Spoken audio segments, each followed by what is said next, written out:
Seusai membesarkan nyala kompor, Yanto kembali berdiri dan menoleh ke arah wanita yang tadi memanggil dirinya. Namun apa yang terjadi? Dia mendapati sosok kuntilanak di belakangnya. Hai, saya Thomas Alafta. Terima kasih sudah menonton video ini. Di video kali ini, saya akan menceritakan sebuah kisah tentang seorang tukang bakso yang diikuti oleh kuntilanak. Gimana kejadiannya? Langsung saja ke ceritanya. Kisah ini bercerita tentang seorang pedagang bakso bernama Yanto. Yanto ini tinggal di sebuah desa di daerah Kota Bandung. Yanto berjualan bakso sudah sekitar 2 tahunan. Dia berjualan bakso untuk mencari biaya untuk menikahi wanita idamannya. Kisahnya bermula ketika dia tengah bekerja seperti biasa berkeliling kampung menjajakan baksonya. Nah, begini ceritanya. Waktu itu hari Minggu, malam Senin, di mana penduduk tempat dia biasa berkeliling sedang mengadakan pemilihan kepala kampung. Menurut pengalaman si Antoni, pada malam Senin dagangannya selalu laris manis. Sehingga pada saat itu Yanto membawa stok lebih banyak dibanding hari-hari biasanya.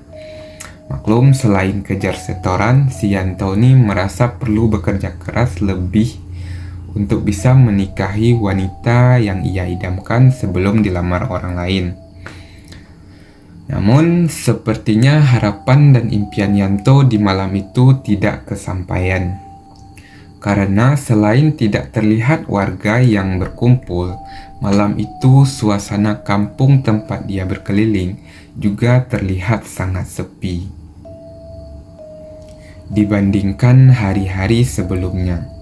Lantas dia merasa kecewa dan beranggapan jika acara pemilihan ketua kampung tadi membuat warga desa capek dan kelelahan, sehingga memilih untuk istirahat di rumah. Waktu telah menunjukkan pukul 9 malam. Belum semangkok bakso pun terjual di malam itu. Yanto pun terus berkeliling sampai dia tiba di sebuah pohon kapas. Untuk sedikit melepas lelahnya, Yanto berhenti di pohon kapas yang di sampingnya terdapat sebuah tiang listrik penerang jalan. Sambil melepas lelah, Yanto memukul-mukul mangkok baksonya untuk menarik perhatian masyarakat. Namun, masih tak ada seorang pun terlihat keluar rumah untuk menghampirinya. Tak lama kemudian, tiba-tiba terdengar olehnya suara angin bergemuruh dari arah berlawanan dan seolah-olah menerpa sekeliling tempat dia berhenti.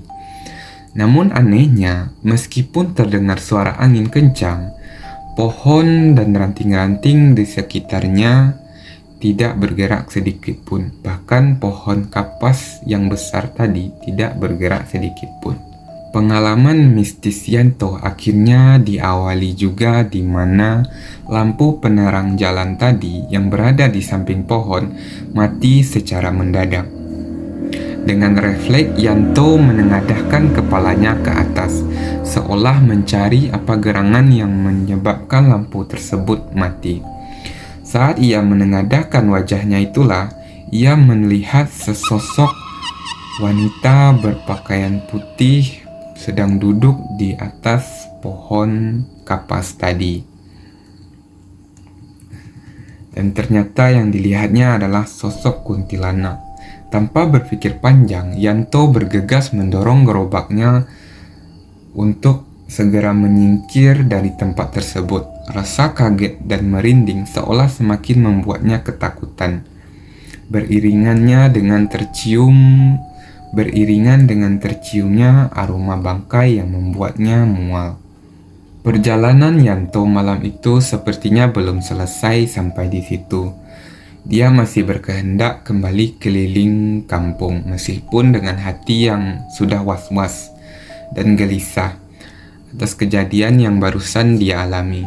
Meskipun Yanto menyadari jika yang dilihatnya tadi adalah penampakan sosok kuntilanak, namun dia tidak memiliki pilihan lain kecuali kembali menjajakan dagangannya.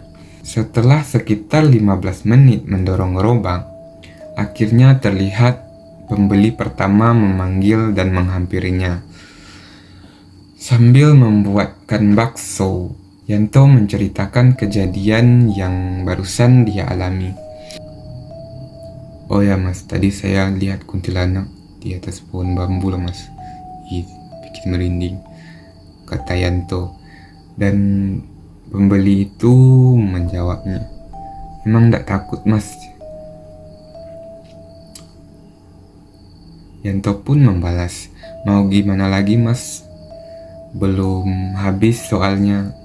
Setelah menceritakan hal tadi, anehnya Yanto kembali merinding.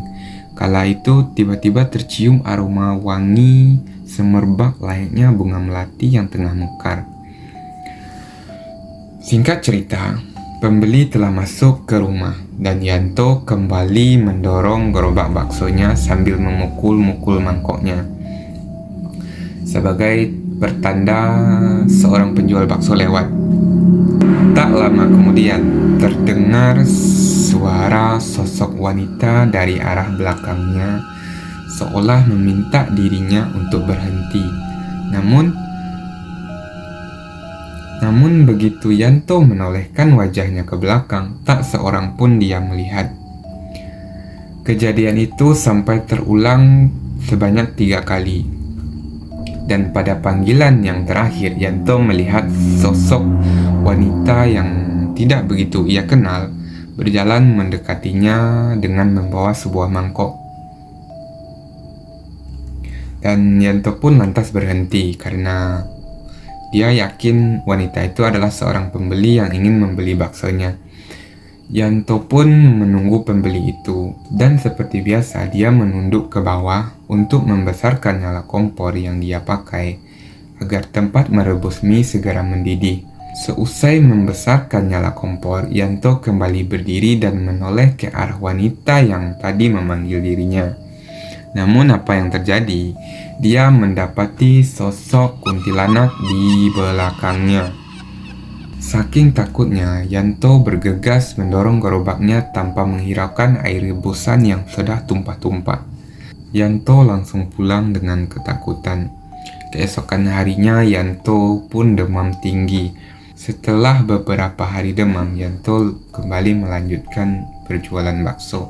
Namun tidak ada lagi gangguan yang pernah ia alami. Tetapi bayangan malam itu terus menghantuinya setiap berjualan bakso di malam hari. Ya, itulah kisah horor kita pada video kali ini. Jangan lupa like, komen, dan subscribe untuk menunggu video saya selanjutnya. Dan terima kasih sudah menonton. Dadah!